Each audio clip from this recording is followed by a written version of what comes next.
Assalamualaikum warahmatullahi wabarakatuh. Alhamdulillahi rabbil alamin, wal aqibatu lil muttaqin, wassalatu wassalamu ala asrafil anbiya'i wal mursalin, wa ala alihi wa sahbihi wa man tabi'ahum bi ihsanin ila yaumiddin. Amma ba'd. Wa qala Allah ta'ala fi kitabihil karim, a'udzu billahi minasy syaithanir rajim. Inna anzarnakum 'adaban qariba yauma yanzurul mar'u ma qaddamat yadahu wa yaqulul kafiru ya laitani kuntu turaba. Shadaqallahu azim. Hadirin rahimani wa rahimakumullah. Setelah kita membaca keseluruhan daripada suratul Naba yang kita baca dalam sholat, ya, maka ayat terakhir yang menutup surat itu adalah inna anzarnakum adaban qariban. Sesungguhnya kami memperingatkan kepada kalian akan datangnya azab yang sudah dekat. Yauma yanzurul mar'u ma qaddamat yada. Pada hari itu manusia diperlihatkan oleh Allah akan perkara-perkara yang telah dilakukan oleh kedua tangannya. Wa yaqulul kafiru ya laitani kuntu turaba.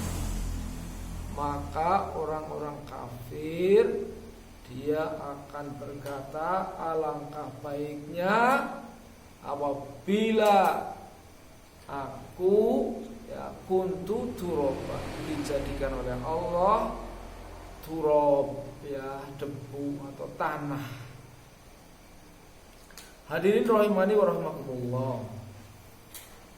Pertama, kita itu diingatkan oleh Allah akan apa? Akan peristiwa yang akan terjadi huru-hara nanti, yang akan mengena, ya, terutama kepada orang-orang yang ingkar kepada Allah. Itu akan adanya ancaman adaban qariba, yaitu azab yang sudah dekat datangnya. Hari kiamat itu adalah hari di mana Allah hancurkan seluruh alam beserta isinya. Hari kiamat itu seluruh manusia dia akan membutuhkan pertolongan Allah Subhanahu wa ta'ala, karena tidak ada lagi yang bisa menolong kecuali Allah Subhanahu wa ta'ala. Setelah kita memasuki kiamat sughra, ya, kematian kita, maka terbukalah pintu daripada hari akhirat, mulai dari alam kubur, ya, nanti manusia dibangkitkan dari kubur, yaumul ba'ts. Kemudian manusia masuk kepada padang mahsyar, padang yang tidak bertepi. Kemudian manusia nanti akan mendapatkan hisab, yaitu perhitungan terhadap amal-amal yang dilakukan oleh manusia itu sendiri. Maka Allah mengancam kepada siapa saja yang ingkar kepada Allah akan datangnya azab Naudzubillah min dzalik. Azab yang Allah sediakan kepada orang-orang yang ingkar kepada Allah itu luar biasa. Bahkan ketika manusia baru sampai di padang mahsyar, menunggu perhitungan, menunggu timbangan amal, ya, maka manusia sudah merasakan di situ apa yang ia rasakan sesuai dengan apa yang diperbuat olehnya ketika masa hidup di dunia. Sehingga matahari didekatkan, ya, 1 mil di atas kepala manusia, maka menggelegar tubuh manusia pada saat itu. Keluarlah dari tubuhnya berupa keringat, darah, bahkan nanah yang telah menenggelamkan sebagian orang. Di antara mereka ada yang tenggelam sampai mata kaki, di antara mereka ada yang tenggelam sampai gares, ya, ya. Ada yang tenggelam semua karena begitu rupa panas daripada matahari. Azab yang demikian itu Allah ceritakan kepada manusia agar manusia benar-benar berpikir, membuat keputusan, mempertimbangkan apa persiapan yang harus dilakukan sebelum kematian yang sifatnya rahasia ini. Karena itu semua akan ditunjukkan, diperlihatkan. Yauma yanzurul mar'u ma qaddamat yadah. Pada hari itu diperlihatkan oleh Allah semua apa-apa yang telah dilakukan. Kedua tangannya dipertunjukkan. Bahkan pada saat itu, ya, tangan tidak bisa membela, ya kan? Pada saat itu dia akan berkata sesuai dengan apa adanya. Wa tukallimuna aydihim wa tashhadu arjuluhum, kan gitu. Tangan-tangan akan berbicara, dia menceritakan apa yang dilakukan. Dan kaki-kaki akan menjadi saksi apa yang telah diperbuat. Dan mulut-mulut akan dikunci. Yang biasa bohong, ini mulut akan dikunci. Masya Allah.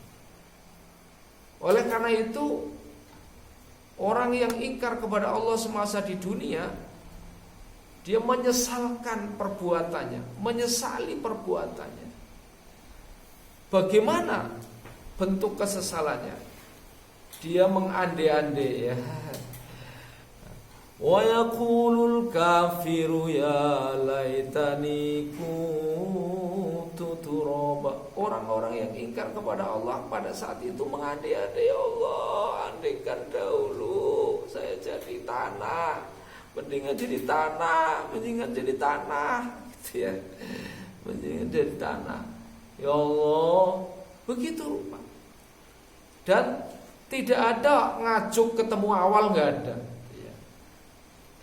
Ngajuk pasti ketemu buri, kalau bahasa Jawa bilang, ya. Bahasa NTT-nya apa, Mas Fahri? Ngajuk ketemu buri. Ngajuk nggak mudeng. Kecewa itu pasti bertemu di belakang. Kalau sudah terjadi, ya, baru menyesal. Kalau menyesalnya masih di dunia, ya, masih ada peluang untuk bertobat. Tapi kalau menyesalnya sudah di akhirat sana, kira-kira bisa nggak orang bertobat di situ? Ya Allah, nggak bisa. Bahkan minta kembali di dunia, ya, akan beramal baik. Ketika itu, ya, orang itu akan melihat, menyadari apa yang ia rasakan, ya Allah, hari ini aku melihat, aku mendengar, ya Allah. Oleh karena itu, farjina na'mal solihah, kembalikan barang sebentar ke dunia ya Allah. Sambil menangis-nangis, sudah begitu rupa keadaannya. Farjina na'mal solihah, inna mukinun, inna mukinun, inna mukinun. Orang itu menangis dengan keadaan begitu rupa. Ya Allah, kembalikan ke dunia. Saya sudah beriman, saya beriman. Loh, beriman kok setelah di akhirat? Mana ada orang kembali ke dunia setelah mati? Itu laksana bayi yang sudah keluar dari perut ibunya, menangis-nangis, ya Allah, kembalikan ke perut ibu. Sudah beda alam, ya, sudah nggak bisa, ya, sudah beda alam, sudah beda aturan. Aturan di dunia beda dengan aturan di akhirat, ya. Di dunia itu tempat untuk berjuang, di akhirat tempat untuk apa? Merasakan hasil perjuangan, ya. Kalau di dunia kita sungguh-sungguh taat kepada Allah dengan sungguh-sungguh, sebenarnya hasilnya tidak hanya di akhirat kok, ya. Di dunia juga akan merasakan hasilnya. Hati menjadi tenang, hidup menjadi tentram, penuh semangat, optimis, jujur, tanggung jawab. Itu pasti akan dirasakan keselesaannya, kenikmatannya, ketenangannya. Nanti di akhirat itulah panen raya, ya kan? Tinggal menikmati hasilnya. Tapi kalau kita di dunia ini hidupnya sudah tidak lagi taat kepada Allah, mengikuti hawa nafsu, diingatkan marah-marah, seolah-olah dia hidup bebas, Tuhannya ada dalam diri sendiri, ya kan?